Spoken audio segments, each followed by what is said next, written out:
Divisibility chapter में हम GCD find out कर रहे थे, जीसीडी के प्रूफ देख रहे थे। अपन ने 2 थ्योरम प्रूव कर ली थी। अब तीसरी थ्योरम अपने पास है कि if A and B are any 2 integers in which at least 1 is non zero then there exist integers X nought and Y nought such that GCD of A comma B बराबर X nought plus B Y not.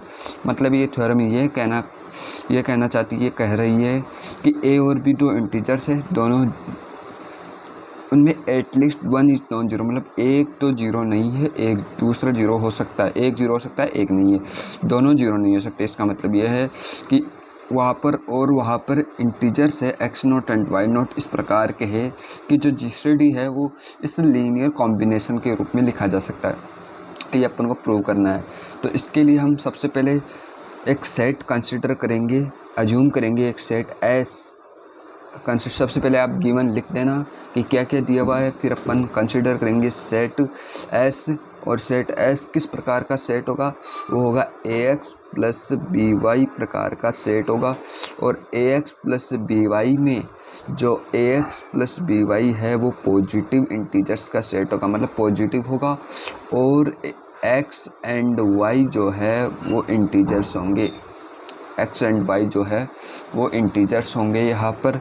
तो इसका मतलब ये हो गया कि ये positive integers का सेट है। और A X plus B Y बराबर ग्रेटर देन जीरो बोल दिया अपन ने, और एक्स एंड वाई इंटीजर्स है। यहाँ पर अपन इसको वेल ऑर्डरिंग प्रिंसिपल लगाएंगे। उससे पहले अपन को इसको बताना पड़ेगा कि ये नॉन इम्पेटी है। नॉन इम्पेटी कैसे बताएंगे इसको, तो सबसे पहले अपन को दिया हुआ है उसी के वैसे बहुत सारे तरीके हैं कि एक्स एंड वाई की वैल्यू इंटीजर्स है, तो यहाँ पर उसके हिसाब से भी अपन फाइंड आउट कर सकते हैं कि इसमें कुछ ना कुछ एलिमेंट तो है। और यहाँ पर दिया हुआ है अपने पास कि एटलीस्ट 1 इज़ नॉन जीरो, मतलब ए अगर जीरो नहीं है, तो मतलब मान लेते हैं कि बी जीरो है, ए जीरो नहीं है और बी जीरो है, तो यहाँ पर अपने पास ए एक्स प्लस बी वाई बन रहा है। ए जीरो है मतलब ये तो पूरा कट गया, मतलब पूरा जीरो हो गया, मतलब ए जीरो नहीं है तो ये तो बच गया, और बी जीरो है तो बी कट गया, ये बचा हुआ है। और A X plus B Y यहाँ पर ग्रेटर देन जीरो था, मतलब ग्रेटर देन जीरो, मतलब A x greater than zero है अभी भी, तो एक्स यहाँ पर इंटीजर है, तो ए यहाँ पर जो है वो जीरो नहीं है, मतलब जीरो से कम भी नहीं हो सकता, क्योंकि यहाँ पर ग्रेटर देन जीरो है तो ए यहाँ पर पॉजिटिव होगा, और एक्स यहाँ पर कोई भी इंटीजर हो सकता है, तो ये भी जीरो नहीं हो सकता है, कोई सा भी इंटीजर हो सकता है क्योंकि ग्रेटर देन जीरो दिया हुआ है। तो मतलब जो मोड आया अपने पास एस में सेट आया। ऐसे ही हम बी के लिए भी प्रूव कर सकते हैं कि यहाँ पर अगर बी जीरो है, मान लो कि बी जीरो हो गया था, ए जीरो है तो ये पूरा कैंसिल आउट हो जाएगा और बी बचेगा। वाई यहाँ पर इंटीजर है, बी यहाँ पर जीरो नहीं है तो मोड भी आएगा, और मोड भी एस में कंसिस्ट करेगा। तो इसका मतलब यह है कि ए एक्स प्लस बी वाई जो प्रकार का जो सेट है, इस प्रकार के फॉर्म का जो सेट है एस, वो क्या है, नॉन इम्पेटी सेट है, मतलब उसमें मोड है, मोड भी इस प्रकार के एलिमेंट एग्जिस्ट कर रहे हैं, तो S is non empty set. क्या है, एस बिलोंग टू फाई नहीं है, मतलब एस फाई नहीं है, नॉन इम्पेटी सेट है ये, ठीक है। और यहाँ पर अपन आगे लिखेंगे अगर ये नॉन इम्पेटी सेट है तो इसमें WOP लगा सकते हैं, वेल ऑर्डरिंग प्रिंसिपल। और वेल ऑर्डरिंग प्रिंसिपल ये कहता है कि कोई भी सेट अगर नॉन इम्पेटी सेट है, पॉजिटिव इंटीजर्स का सेट है, तो वो लीस्ट एलिमेंट उसमें कंटेंट करेगा, लीस्ट एलिमेंट एग्जिस्ट करेगा। तो इसमें मान लेते हैं कि वो लीस्ट एलिमेंट अपने पास D है, और वो किस प्रकार की फॉर्म में होगा, इसी प्रकार की फॉर्म में होगा। तो यहाँ पर इंटीजर्स अपन x nought and y nought लेते हैं। X nought and Y nought क्या है, इंटीजर्स ही है दोस्तों, और अपन ने इस प्रकार के इंटीजर्स ले लिए, X nought and Y nought प्रकार के इंटीजर्स। और डी क्या है, सबसे छोटा एलिमेंट है, अपन ने अज्यूम किया है, लेट किया है कि डी सबसे छोटा एलिमेंट है इसमें, और A X nought plus B Y nought form में है। तो अपन दर्शाएंगे अब कि ये जीसीडी भी है, सबसे छोटा एलिमेंट है, तो मतलब इस सेट का जीसीडी यही होगा, ए और बी का जीसीडी यही होगा। तो आगे हम जीसीडी फाइंड आउट करने की 3 कंडीशन होती है, मैंने आपको पहले ही बता दिया था।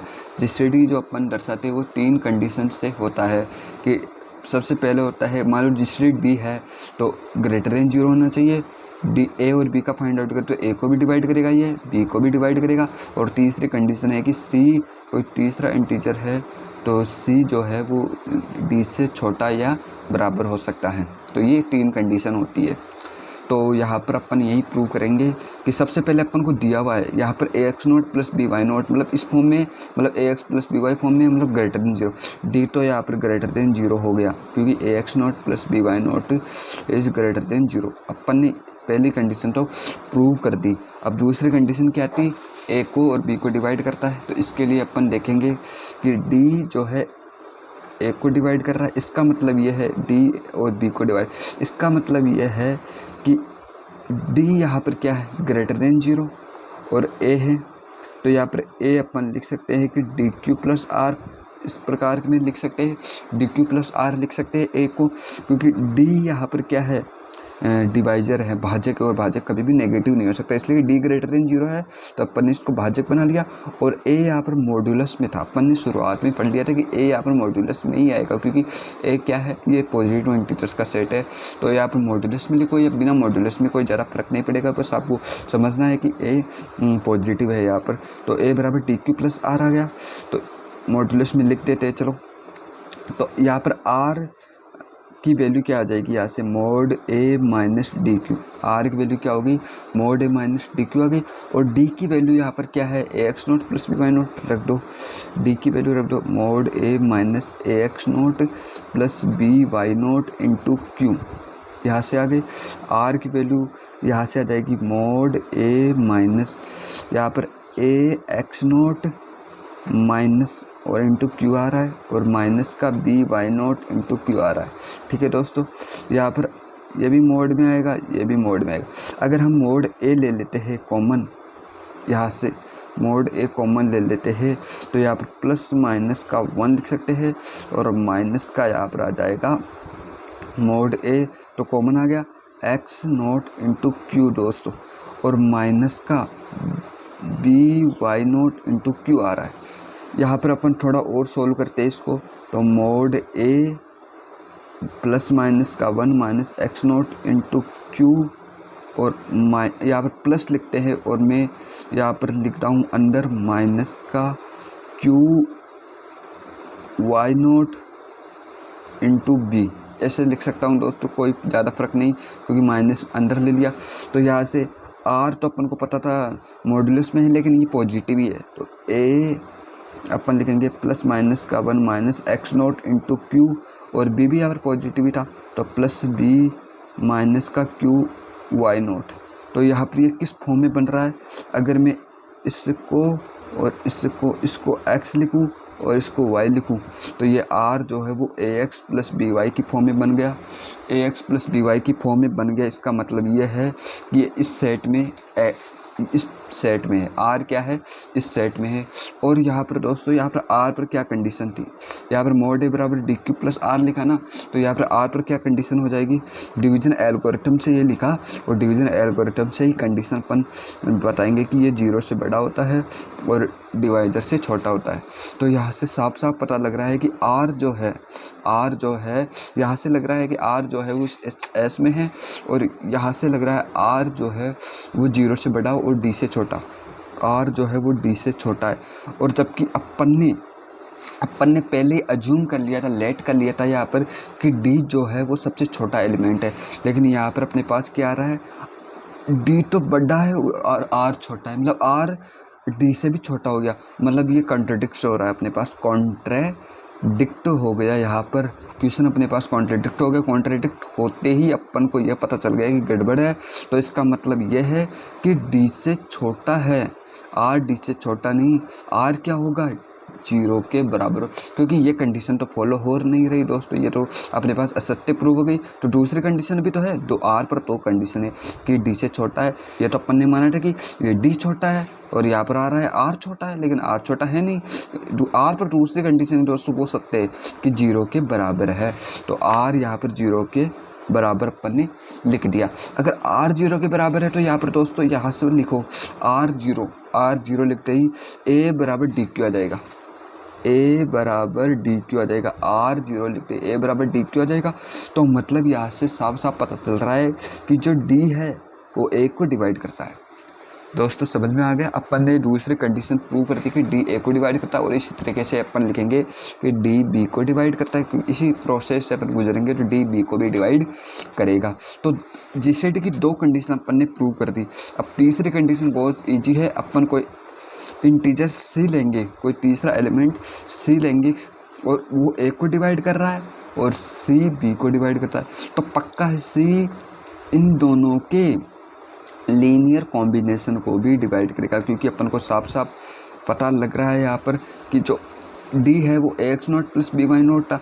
डी अगर जी से डी है तो इस फॉर्म में लिख दिया है, तो पक्का है कि सी भी इस फॉर्म को इसको डिवाइड करेगा।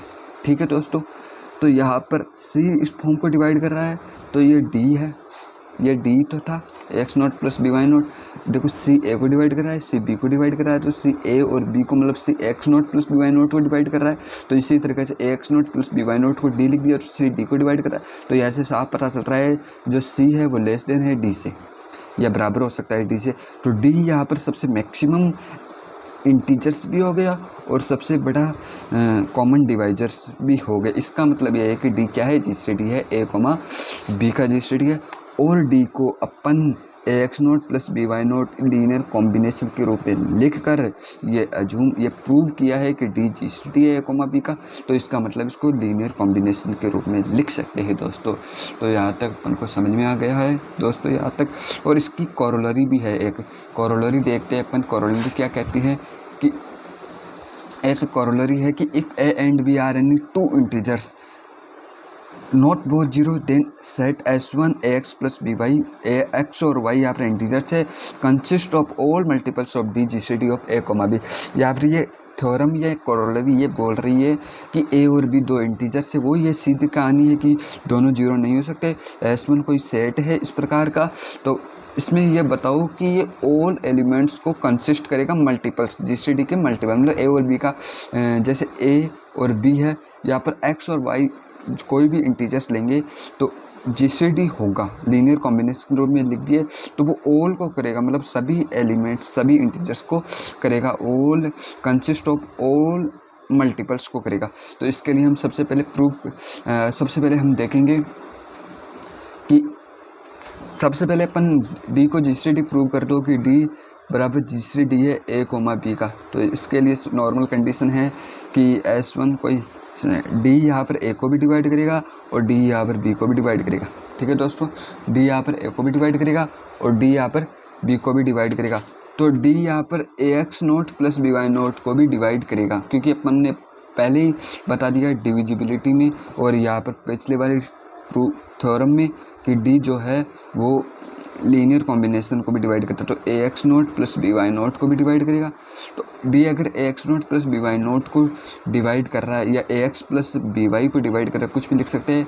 तो इसका मतलब ये है कि डी ईच एलिमेंट को डिवाइड कर रहा है। इस S1 में जो भी एलिमेंट है उस ईच एलिमेंट को डिवाइड कर रहा है। इसका मतलब यह है कि D जो है वो A X nought plus B Y nought, यहाँ पर एक्स नोट और वाई नोट इस प्रकार का इंटीजर है कि D क्या है, जी से D है फॉर ऑल एलिमेंट्स x और y।